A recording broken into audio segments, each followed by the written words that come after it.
Bonjour à toutes et bonjour à tous, bienvenue dans une nouvelle vidéo. Nous sommes aujourd'hui le 25 avril 2020. Avant de poursuivre la lecture ou de commencer la lecture de l'article, je vous invite à vous abonner à ma chaîne et à cliquer sur l'icône en forme de cloche pour être averti des prochaines vidéos. Article qui est paru dans l'Express le 24 avril, donc hier, concernant le professeur Raoult. Raoult bientôt suspendu par l'ordre des médecins. Les nuages s'accumulent sur Didier Raoult et son traitement contre le Covid-19. Restez jusqu'à la fin parce qu'à la fin, sur cette page, il y a quelqu'un qui a mis un commentaire que j'aimerais vous lire, que je trouve très intéressant. À ce jour, un seul essai randomisé avec tirage au sort a été publié. Conclusion détaillée par la revue Prescrire. Pas d'efficacité démontrée, mais des effets indésirables beaucoup plus nombreux. 30% contre 9% de le groupe témoin. Et voilà que le Conseil de l'Ordre des médecins le menace désormais d'une suspension d'activité immédiate. Le 23 avril, en effet, le Conseil a publié un communiqué qui, sans le citer nommément, met gravement en cause le comportement du professeur Raoult. Oui, je vais vous faire montrer un article en direct parce que j'ai pas pensé à le faire.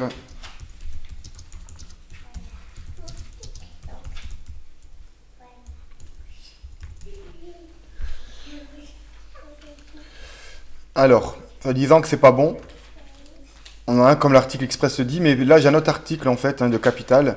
L'armée a bien fait des stocks de chloroquine au cas où. Le ministère a confirmé avoir passé une commande de phosphate de chloroquine à la Chine par précaution, dans le cas où une utilisation était validée par les autorités de santé. Donc par précaution ils prennent ça et après ils viennent dire que c'est pas bon.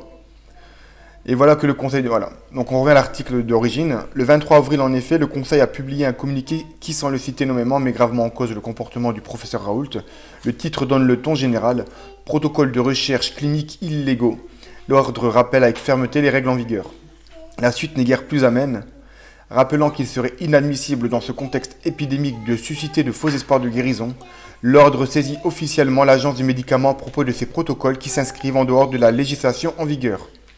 Et ce communiqué se conclut sur une menace à peine voilée, la mise en danger des patients, s'il apparaissait qu'elle puisse être provoquée par des traitements non validés scientifiquement, pourrait justifier la saisine du directeur général de l'ARS pour demander une suspension immédiate de l'activité de ces médecins. N'oubliez pas que l'ARS a mis 10, 15, 20 ans pour retirer des médicaments du marché qui étaient hyper dangereux, même sur des générations, qui se transmettaient par l'ADN et sur des générations qui ramenaient des problèmes. Donc il ne faut pas leur faire confiance. Où est-ce qu'on en était? Oui, donc voilà. Pourquoi cette saisine de l'agence du médicament? L'Ordre des médecins fait vraisemblablement ici référence aux travaux du professeur Raoult, présentés en avant-première à Emmanuel Macron lors de son déplacement à Marseille le 9 avril dernier.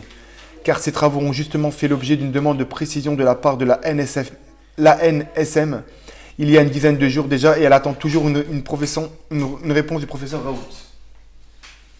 La demande de la NSM était pourtant simple, du moins en apparence, que le professeur Raoult apporte la preuve que les travaux en question relevaient d'une étude observationnelle et pas interventionnelle. Donc, je ne vais pas lire tout l'article, je vais vous lire simplement le commentaire de la première personne. Bonjour. Ce que vous ne saisissez manifestement pas dans votre article, c'est que l'immense majorité des Français ne sont pas des imbéciles et qu'ils ont parfaitement conscience de leur positionnement. En effet, que propose la NSM, l'Ordre des médecins et autres comités? Rien, mis à part un hypothétique vaccin disponible dans un an au mieux, pendant que les morts s'entassent. Ou peut-être le remdesivir, aux effets secondaires a priori dévastateurs sans réelle preuve d'efficacité. Il faut aussi savoir, je ne sais pas si vous le savez, mais que dans les maisons de retraite, ils injectent du Ritrovil. Effet secondaire, c'est des problèmes respiratoires graves. Donc, injecter du Ritrovil à des personnes âgées pour le Covid-19, c'est étrange. Mais ça, c'est autorisé. La pénurie de masques. Ah oui, que proposent alors nos politiques? Rien si, en fait. La pénurie de masques, de gel, de blouses et bien sûr le confinement pour que l'économie s'effondre bien comme il faut.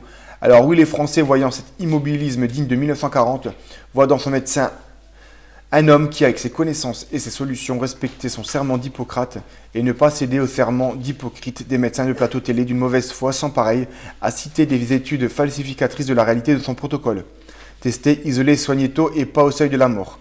Il se bat et essaie de faire baisser au maximum le taux de mortalité lié à ce virus. Y arrive-t-il? A-t-il de la chance? On n'en sait rien, mais comme on dit à Marseille, il mouille le maillot et vous savez quoi? Oui, les Français ont bien compris qu'un médicament a des effets secondaires, que la combinaison de certains médicaments est plus dangereuse, mais n'oubliez pas, le Français est encore libre en son pays, et s'il décide que le protocole du docteur Raoult fait du sens, alors il a le droit de s'y soumettre, et lui avait même l'obligation de le lui proposer. Quand vous aurez compris que les Français qui le soutiennent ont fait le choix, s'il le faut, de mourir des armes à la main plutôt que de mourir à genoux par la maladie, ou mourir économiquement par le confinement, vous comprendrez que vous êtes les collabos et que Raoult, c'est Jean Moulin et soutient la résistance aux armes citoyens. Donc voilà, j'espère que cette vidéo vous a plu, n'hésitez pas à la faire tourner, à bientôt.